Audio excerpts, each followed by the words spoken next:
Почитуван председателе, почитувани колеги пратеници, почитуван представник од Министерството, по однос на предлог на Законот за исплата на паричен надоместок на жртви од кривични дела со насилство, ќе го искористиме нашето право согласно членот 149 став 2 од Деловникот на Собранието на Република Македонија да предложиме неколку комисиски амандмани. Најпред ќе образложам зошто дојдовме како комисиски амандмани, ќе потсетам и доказ за тоа се стенограмските белешки кои што ни стигнаа. Ние за жал поради процедурални забелешки не успеавме да дискутираме за овој закон кога беше на прво читање овде во Комисијата за европски прашања, затоа ќе го искористиме денеска можноста од Деловникот од членот 149 ставот 2 истите да бидат предложени како комисиски амандмани. Се разбира, истите се конструктивни во насока да го подобриме законскиот текст. Имено станува збор за предлог на Закон за исплата на паричен надоместок на жртви од кривични дела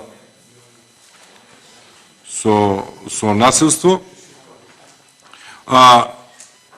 Основот за донесување на Законот за исплата на паричен надоместок произлегува од членот 53 став 3 точка 2 од Законот за кривична постапка, дека каде што е пропишано дека со посебни прописи жртвата на кривично дело за кој што е пропишана казна затвор од најмалку 4 години, меѓу другото има право на надоместок на материјална и нематеријална штета. Го поздравуваме оваа иницијатива да биде надоместена штетата, меѓутоа сметаме дека има некои нелогичности, истите ќе се обидеме преку дискусија овде на Комисијата за европски прашања и со представникот да ги расчистиме. Да преминам на првиот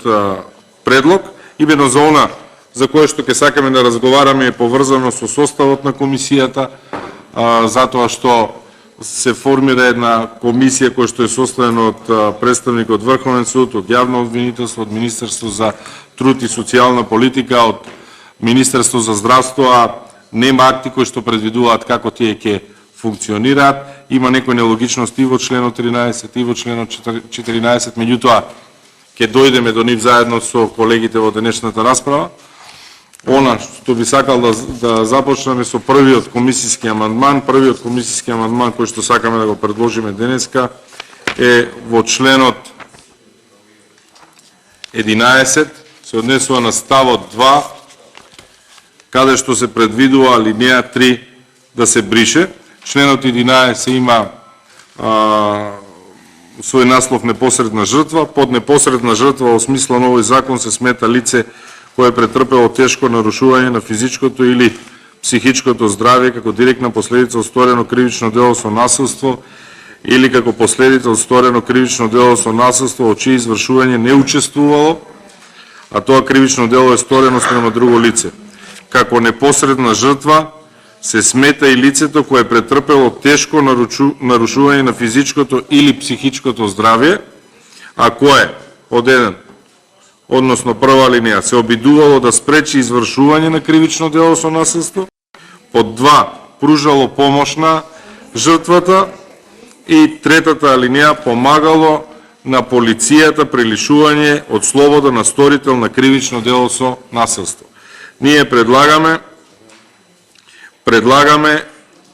со овој комисиски амандман алинеја 3, односно помагало на полицијата при лишување од слобода на сторител на кривично дело од насилство да биде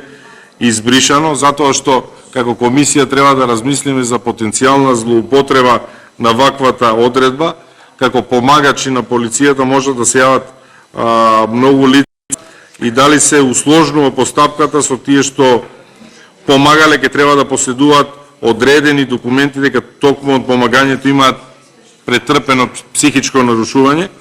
Сметаме дека претходните две алинеи, односно се обидувало да спречи извршување на кривичното дело и пружало помош на жртвата, се доволно аргументирани и ги опфаќаат сите случаи кои што се предвидени како цел на овој закон, односно за да се надомести материјална и нематеријална штета за жртви на кривично дело за кој што е пропишена казна затвор од најмалку 4 години. Значи, со третата алинеја се додава еден друг момент Затоа што во суштината на законот е поврзано со сторување на кривично дело, затоа и го споменав членот 53 став 3 точка 2 од законот за кривична постапка, кој што предвидува дека жртвата на кривично дело има право на надоместок на материјална и нематеријална штета. Лишувањето од слобода може да биде во момент кој што е различен од моментот на сторувањето на кривично дело. И ако во тој момент при лишување од слобода е направено ново кривично дело, доволни се двата претходни става, односно се обидувало да спречи извршување на кривично дело со насилство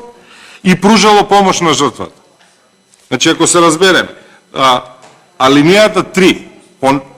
под начинот на кој што е напишан во членот 11, најверојатно алудира на момент на лишување од слобода на сторителот за сторители кои што се фатени инфлангранти, односно на самото место на случување на кривичното дело. Меѓутоа, вака како што е напишано, може да покрива и лица кои што помагаат при лишување од слобода на сторител на кривично дело со насилство на друга локација, во друг момент, во време кога ќе нема сторено кривично дело или нема да има пријава за сторено кривично дело, па ќе се доведе ставот, алинејата 3 од ставот 2 ќе се доведе во директна колизија со членот 13 кој што предвидува дека исплатата на материјална или нематеријална штета е поврзана со пријава за кривично дело. Разбирате? Значи, во тој случај, при лишувањето од слобода, ќе имаме ново кривично дело кое што настанало со самото лишување од слобода. Се надевам дека се разбираме. Значи, на овој начин на кој што е напишано, велиме дека ги опфаќа и лица кои што се обидувале да спречат извршување на кривично дело, опфаќа лица кои што пружеле помош на жртвата и одиме алинеја 3, помагале на полицијата при лишување од слобода на сторител на кривично дело со насилство. Лишувањето од слобода може да биде и во друг момент, на друга локација, независно од моментот на сторување на кривичното дело. И доколку во моментот на лишување од слобода се случи ново кривично дело, кој што ќе го стори лицето, пример, кој што се лишува од слобода, во тој случај претходните две квалификации се обидувало да спречи извршување или пружало помош на жртва, или се појавува како непосредна жртва, се доволни за да бидат офатени сите лица кои што се појавуваат како жртви на кривични дела наведени во членот, рековме 53 став 3 точка 2 од законот за кривична постапка. Сметаме дека алинејата 3 помагало на полицијата при лишување од слобода на сторител на кривично дело може да имаат одредена оправданост доколку лишувањето од слобода е во истиот момент кога ќе е сторено кривичното дело, меѓутоа понатаму можат да повлечат одредени импликации, односно да имаме пријава на материјална и нематеријална штета на лица кои што помагале во моментот на лишување од слобода, пример, насилно влегување во дом и така натаму, ќе пристигаат до комисијата барање за пример, за нематеријална штета, затоа што било исплашено лицето, претрпело одреден стрес, а за тој момент, за самото лишување од слобода, ќе немаме пријава дека е сторено друго кривично дело. Затоа сметаме дека дефиницијата на непосредна жртва и изедначувањето на непосредните жртви со лица кои што се обидувале да спречат извршување на кривично дело и пружало помош на жртвата, се доволно објаснувачки и би требало лицата кои што помагаат на полицијата при лишување од слобода на сторител на кривично дело да не бидат изедначени со непосредна жртва од причините кои што ги наведовме, затоа што лишувањето од слобода може да биде дополнителен чин кој што не е поврзан со моментот на сторување на кривично дело и би можеле да создадат дополнителна колизија со членот 13, каде што се предвидува практично кои лица може да бидат